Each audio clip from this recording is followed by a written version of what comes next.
Assalamualaikum warahmatullahi wabarakatuh.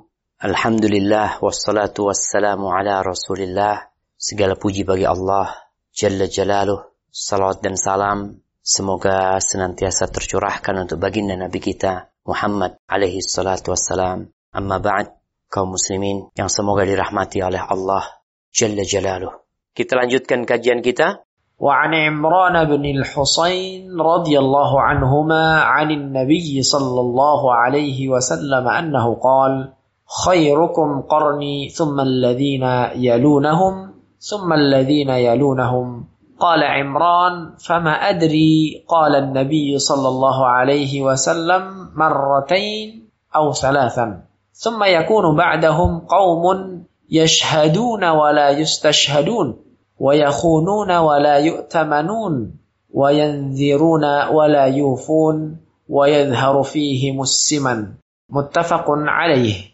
Dari Imran bin Al-Husain radhiyallahu anhuma dari Nabi sallallahu alaihi wasallam bahwasanya beliau bersabda, sebaik-baik kalian adalah yang hidup pada masaku ini, lalu orang-orang yang hidup sesudah mereka, kemudian orang-orang yang hidup sesudah mereka. Imran berkata, aku tidak tahu persis apakah beliau mengatakan kalimat itu 2 kali atau 3 kali.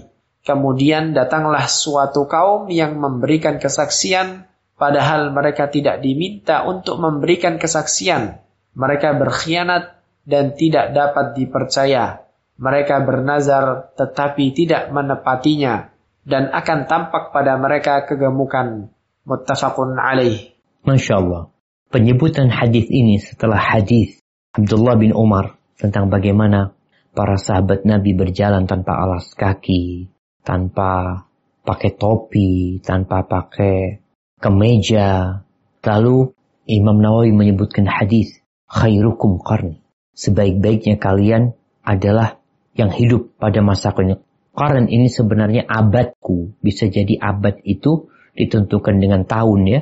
Jadi 100 tahun itu 1 abad. Bisa jadi maksudnya adalah generasi yang hidup pada masanya Nabi SAW. Kemudian generasi yang selanjutnya. Kemudian generasi yang selanjutnya. Kira-kira sahabat yang terakhir meninggal itu pada tahun 120. Itu sahabat yang terakhir. Namun generasi itu gak semuanya jumpa nama sahabat ini. Kalau yang berjumpa dengan sahabat itu disebut tabi'in. Yang berjumpa dengan Nabi SAW disebut sahabat. Akhir sahabat kira-kira meninggal tahun 120 atau sebelum itu. Sedangkan kemudian disebut tabi'in.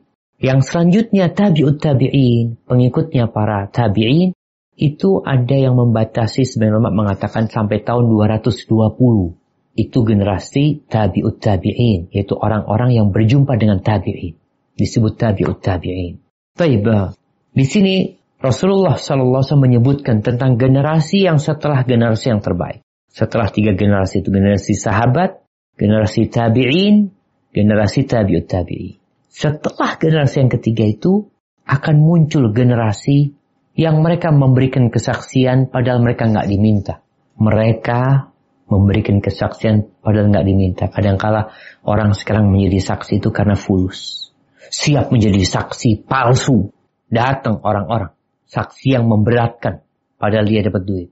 Atau saksi yang meringankan, padahal dia nggak diminta. Dan dia sebenarnya nggak tahu apa-apa untuk hadir memberikan kesaksian. Tapi gara-gara urusan fulus, dia mau. Generasi yang gila dunia. Berkhianat, nggak bisa dikasih amanah. Ini kondisi orang-orang yang memiliki jabatan, ingat. Yang dapat amanah. Amanah itu bisa jadi jabatan yang diberikan kepada mereka, bisa jadi uang yang dititipkan kepada mereka, bisa jadi amanah itu rahasia yang disampaikan kepada mereka. Tapi generasi yang selanjutnya ini nggak bisa jaga amanah. Kemudian mereka bernazar, ngomongnya, sumpah ini itu, tapi nggak ditepatin. Bersama itu muncul fenomena baru, yaitu asiman, obesitas, kegemukan. Muncul itu. Ini menunjukkan mereka, dia sudah kerjanya makan, kulineran, jarang bergerak, muncul kegemukan. Anda melihat mahasiswa atau anak pesantren ya. Sampai mungkin pernah Anda sebutkan, kakak Anda itu pernah ngomong sama Anda, Syafiq, kok mahasiswa studi itu gak ada yang gemuk ya? Kok ramping-ramping semua? Ya iyalah, gimana makanan di dapur kampus. Makan mereka tiap hari sate katanya. Sayur tempe, sayur terong, sayur telur, sayur-sayur kayak gitu. Sehingga mereka ya makan apa adanya. Tidak berlebih-lebihan dari makan. Sehingga Islam itu sebenarnya memerangi obesitas. Bagaimana? Dengan merubah gaya hidup, hidup sehat. Bukan hidup mewah. Sedangkan generasi ini, mereka hidup ya kadang-kala hanya untuk memenuhi perutnya. Sehingga kulineran sana, kulineran sini, geraknya sedikit, makannya banyak, khianat, tidak memenuhi nazar. Mereka sudah menjadi budak-budak dunia.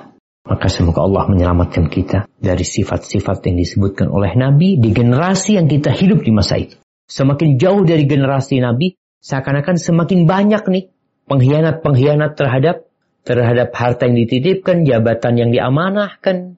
Semakin banyak dan obesitas semakin banyak lagi jemaah. Ketika orang ya sudah semakin jauh dari zaman Nabi SAW. Jarang puasa sunnah, mungkin hampir nggak pernah puasa sunnah.